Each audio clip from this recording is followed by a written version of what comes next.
Salut, c'est Trado, content de vous retrouver pour la mise à jour de l'indice parisien. Alors, les nouvelles ont été plutôt clémentes en ce lundi, puisque d'une part, les avancées sur les deux dossiers brûlants que sont le dossier du Brexit et celui des négociations sino-américaines, eh bien, elles avancent. Et de l'autre côté, les résultats d'entreprise ne sont pas mauvais. Et donc, du coup, on repart à l'assaut et on travaille la double zone de résistance journalière des 5745 et celle des 5690. Normalement, cette zone devrait faire peur puisque cette zone a résisté à toutes les attaques auxquelles elle a été confrontée depuis un an, hein. Mais pour l'instant, pas de traces de déconvenus chez les haussiers, pas cette fois en tout cas. Et les paris sont ouverts. Alors, je vous rappelle quand même que tous les trades sont possibles si on ne tient pas compte du fait qu'on est sur une résistance journalière et que normalement, seuls les trades baissiers devraient avoir droit de citer. Il demeure que si on veut effectivement jouer le classicisme et parier sur le fait que la baisse va reprendre comme elle a été initiée à chaque nouvelle attaque haussière dans cette zone, eh bien le scénario le plus évident me semble être celui du risque de double top ici, ok, c'est-à-dire un double top avec un pic ici, un autre pic. Je vous rappelle que les double tops, normalement, quand on veut la jouer sécuritaire, quand on veut la jouer conservatrice, eh bien, elle n'est initiée que lorsque la ligne de coup est cassée. Alors ça veut dire clairement qu'à cet égard, eh bien l'objectif serait à ce moment-là de prendre la distance correspondant au double top que l'on reporterait par-delà le double top, ça donnerait un joli objectif à 5482. Mais il arrive que certains anticipent ce double top en mettant un stop au-dessus, on va par exemple aux alentours de allez, voilà, un peu au-dessus de la résistance, pour faire bien, aux alentours de 5800. Là, l'objectif, il serait au moins de prendre ce qu'il y a à risquer. Donc, si vous mettez un stop à plus 1,40% qui devient votre perte, votre objectif deviendrait au moins 1,4%, ça veut dire un retour sur la ligne de coup ici, et puis en cas de franchissement, c'est bingo puisque vous avez un ratio gain-risque qui est excellent. Maintenant, il y a un autre signal intéressant, c'est celui du turtle soup que vous connaissez bien, qui fonctionne bien. Regardez, un plus haut de 20 dernières bougies, le précédent plus haut il était là, on a clôturé normalement en dessous du précédent plus haut, c'est un signal qui est baissier. Là pareil, alors il faut faire attention avec les setups turtle soup, parfois les réactions sont assez faibles, donc il ne faut pas être trop gourmand. En tout cas, là aussi, l'objectif est de mettre un stop au-dessus de la résistance. Alors, les plus agressifs le mettront au-dessus des plus hauts du turtle soup, plus un chouïa, mettons par exemple 0,6%, ce qui vous permet d'avoir un ratio gain-risque de 1 beaucoup plus rapidement. Bon, c'est une possibilité aussi, c'est quelque chose qui est tout à fait envisageable. Je vous rappelle, parce que forcément, faites ce que je dis, pas ce que je fais, que moi je suis en swing haussier. J'en ai beaucoup parlé, vous le savez, je suis rentré il y a pas mal de temps maintenant, j'avais mis mon stop loss en dessous de cette bougie, j'en avais parlé toute la semaine dernière, je ne vais pas en reparler maintenant. Donc là, je suis engagé dans un swing haussier au contact de résistance qui n'est pas forcément le plus prudent, mais j'avais déjà expliqué en son temps que le ratio gain-risque était intéressant, que j'avais un petit peu d'avance sur mes résultats de trading, de swing trading sur le CAC 40. Donc voilà, j'ai pris ce risque-là qui pour l'instant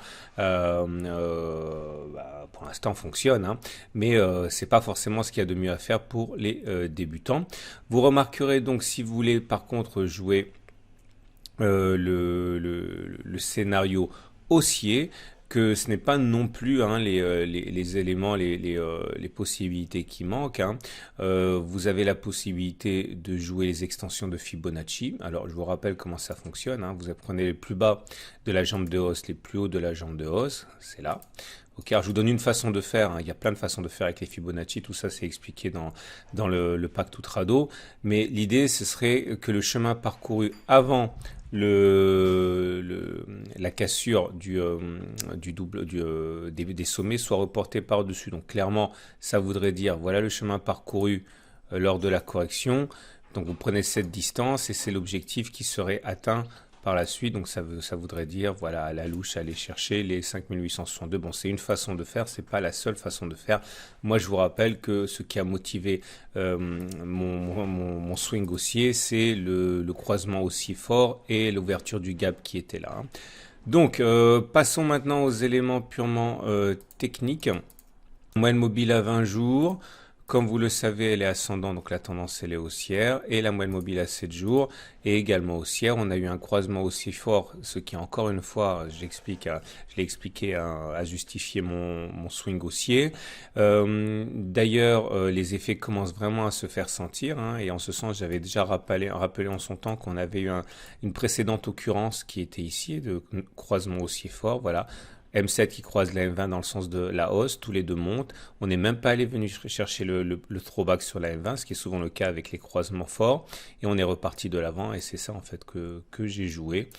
Vous remarquerez également que les bandes de Bollinger ne donnent rien. Ok, elles divergent, ça veut dire simplement que la volatilité augmente, mais pour l'instant elles sont pas en parallèle haussière, hein. On va enchaîner avec les indicateurs techniques.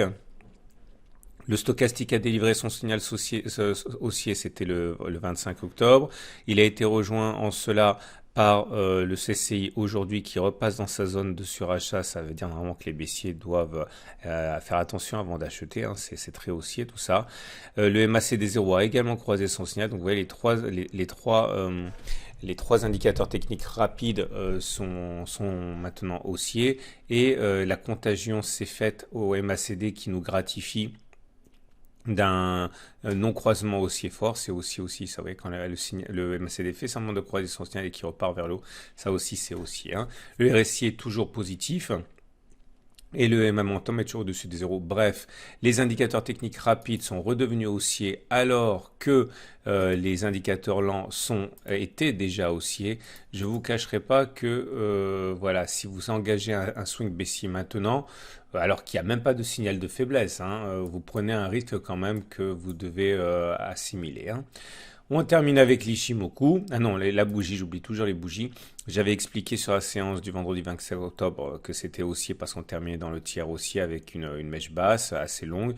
Voilà, la bougie du jour, elle n'est pas aussi haussière parce que même si elle est verte, c'est-à-dire même si on clôture plus haut que l'on a ouvert, on termine dans le tiers neutre. Donc il y a une pression baissière relativement importante. C'est pas une bonne bougie. Si on ajoute à ça le turtle soup, en tant que tel, hein, voilà, c'est méfiance quand même, hein. Il n'y a pas de signal évident de faiblesse, mais on a quand même un cocktail assez intéressant pour les baissiers, même s'il est encore davantage, à mon avis, pour les haussiers. Tout est une question de conviction, vous connaissez la mienne. On repasse en Ishimoku, j'avais expliqué, et je le redis, que la tendance est neutre, mais là, le problème il faut que je refasse bon, tout ça c'est expliqué dans mon pack tout trado, mais normalement on a un trading range. Le trading range, c'est quand vous allez avoir le nuage qui navigue à plat, il n'y a pas de tendance, hein, vous voyez, la SSB est plate, etc. Et normalement, c'est assez facile à tracer un trading range, hein. Sauf que là, à cause des coups de boutoir qu'on a eu et qui, à la hausse, eh bien, il est un petit peu déformé. À l'origine, mon trading range a été comme ça.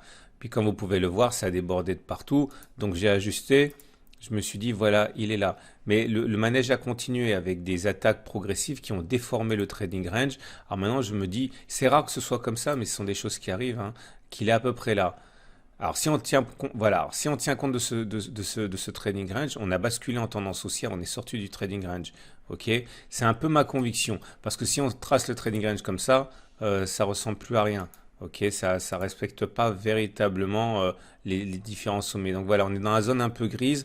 J'aurais tendance à croire qu'on a basculé en trading en tendance haussière d'Ishimoku. D'ailleurs, vous regardez, la SSB commence à monter, hein. Donc, méfiance si vous êtes baissier, hein. C'est pas parce qu'on a une attaque baissière maintenant que le trading range n'a pas été cassé et que il ne surprendra pas les baissiers un petit peu plus tard. Voilà. Bon, beaucoup de choses encore aujourd'hui. Je vous invite, si vous voulez, à regarder tous les jours. Vous avez sur le. Je sais que la plupart d'entre vous, non, je sais pas. En fait, beaucoup d'entre vous regardent uniquement la vidéo sur YouTube. Je vous rappelle que si vous regardez la vidéo sur YouTube, et je tiens à en profiter pour vous remercier une fois de plus pour tous les pouces bleus que vous mettez. Vous savez pas à quel point ça peut m'aider, puisqu'encore une fois, vous le savez, hein, c'est excellent pour mon référencement. Donc, merci beaucoup pour cet effort que vous faites de mettre un petit plus, mais vous ne loupez pas sur le site les autres analyses, notamment l'analyse de l'or, l'analyse de moyen terme, tout ça, ça figure pas sur YouTube, ok, enfin si certaines figurent, mais pas toutes, et notamment aussi les analyses actions, etc. Il y a beaucoup plus sur le site qu'il n'y a sur YouTube, hein. Voilà, et rien que pour me faire mentir, hein, bien sûr, si vous voulez me voir uniquement sur YouTube, n'oubliez pas de vous abonner à ma chaîne YouTube, comme ça vous êtes averti en temps réel de la publication de l'analyse. Enfin bon, bref, les deux sont bien. À demain pour la mise à jour.